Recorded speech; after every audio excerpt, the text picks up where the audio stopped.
It is absolutely horrific and heartbreaking when you see that people's entire life earnings and whatever they've built throughout their lives has just gone out in, gone up in flames, so to speak, literally and figuratively. Yeah, absolutely. I don't think that you are being fear-mongering in any way. I think that this is exactly the sort of thing that we're going to see with increasing frequency with climate change. What the scientists can't predict, although, and your colleague is right about that, we don't know if it's coming to us this summer or whether we'll see it in a different format. You know, Joburg, for example, had a very wet summer last year, and Yeah. that's also climate change. So it's an interesting thing about the impacts of climate change. It is a variability in the weather systems that we're seeing, and it's an increasing erraticness, so unpredictability with more extreme weather events. So you're both right in a sense. Yeah. Okay, so yes, we did have a very wet summer last year, but that brings with it its own challenges, does it not? Because too much rain also, look what happened in KZN, we had the floods. So whether you contending with, extreme heat or extreme rain, we still suffer the consequences of the different weather, the climate change patterns. The other thing that I'm not hearing people talking or spending too much time on because we're so caught up in these fires and the devastation is the issue around food security as far as climate change is concerned, and also livestock. What do farmers do to protect their livestock in these extreme situations? Yeah, I mean, look, it's incredibly difficult when the extreme weather event happens. Sometimes it is a humanitarian crisis, as we're seeing in parts of Europe.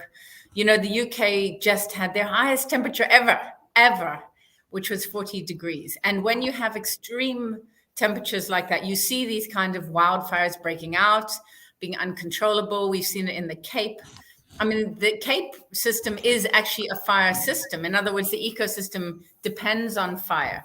But the Right. reality is, when it's extreme, it starts impacting the livestock, it starts impacting farmers. And what we need is better information. We need local modeling so we understand the kinds of weather systems we're getting. And people are getting better with that. But I watched the most wonderful TED talk on the weekend about a woman from West Africa who said that her grandmother always can tell what the weather is going to do because she has an indigenous knowledge system.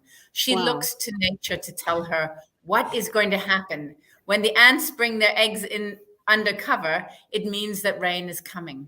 So there are lots of different ways, and I'm sure farmers in South Africa also know, the ones who are closer to their land can start seeing where the weavers building their nests. We know if they build them higher up, we're going to expect floods this summer. So we have both our meteorological data that we need to rely on, we need to have access to, we need better predictions. We also can look to nature. But finally, the last piece in that puzzle is the government. They need to take very seriously the issue of climate change, and they need to start planning for it now because we're not seeing enough being done. Things are happening too slowly. You know, load shedding is another example.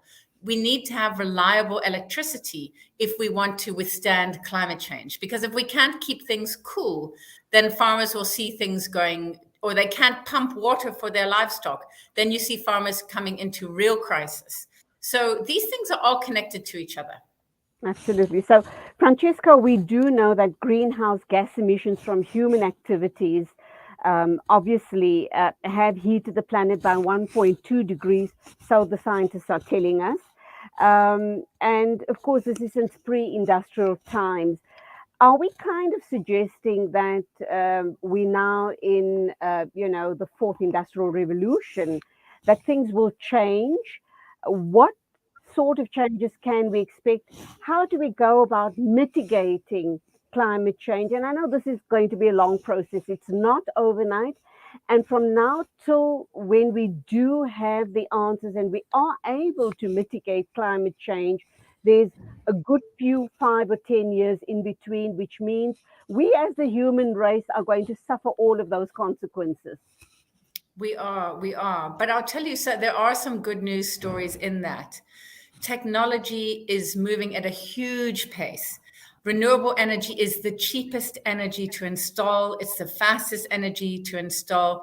We can address the impacts of our load shedding and climate change by accelerating renewable energy installation. As you say, it's not going to be a quick fix, but if we start now and don't delay, we will mitigate most of the major impacts that we could see. There is still time, and I think that's something that everyone needs, is we all need a bit of hope. But we need to see government taking it very seriously. We need to see other countries taking the steps that they need to take. But in Africa, South Africa is the biggest emitter. So we have got a lot that we can do, and we have a lot of capacity here to do it. So there's a lot of positives too in the stories that we're seeing. We are at a crisis point, but there is something we can do.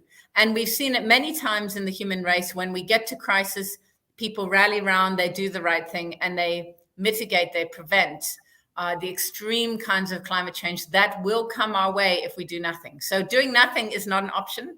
We're talking about 3 to 4 degrees Celsius in rises if we do nothing, if we carry on the current path, and then even more than that. So we must address the impacts of climate change. We must take it seriously, but there's a lot that we can be doing. And finally, of course, we're talking about extreme heat in the summers. That also means extreme cold in the winters. So we need to we're having to contend with extreme cold and extreme heat, with the possibility of serious repercussions with both scenarios. How does the ordinary layperson on the street like you and I make a difference? Just by the little acts that we engage in every day. Give us a few of those tips. Well, it's really simple. Even such a thing as turning off a light bulb, or getting one of these amazing light bulbs that actually stores energy in it, and installing it in your granny and grandpa's house. That can help them. If your Oma and Opa have got that, then they can have some light when the load shedding happens. These are very simple things that we can do that are a little bit costly, but can actually bring people light, so that they don't have to be so badly impacted when we have load shedding, when we have unreliable energy. That really is something to do. You can grow your own food at home. Even just a couple of vegetables grown at home can make a big difference to you and your family. These little tiny everyday things actually will impact our resilience to climate change and will help all of us get through. You can educate yourself, you can educate your family, you can bring it up at school, you can bring it up with your local counselor. Local government really has a lot to do if we're going to address climate change as individuals. So each of us have an opportunity. What you're doing right now, talking about climate change, educating us all, helping us demystify these issues so it doesn't feel like something that no one knows anything about, or it's out there and the government must deal with it. No, we can all do something. So I really appreciate you taking the time to discuss this. An absolute pleasure. Francesca de Gasparis talking to us about climate change and where and how, in our own small little way, we can make a difference. Thank you indeed for your time. Have a great day, and you too. God bless. Thank you. Thanks so much. It is exactly 9:04. As always, I'm running late with connecting up with our news desk. As I've said, Zai Jadwood is going to give me my marching orders one of the days, so I better be sweet with him this morning. Assalamu alaikum to you, dear brother Zaid. Welcome to the program. It is 9:04. How are you doing? I trust you had a wonderful weekend.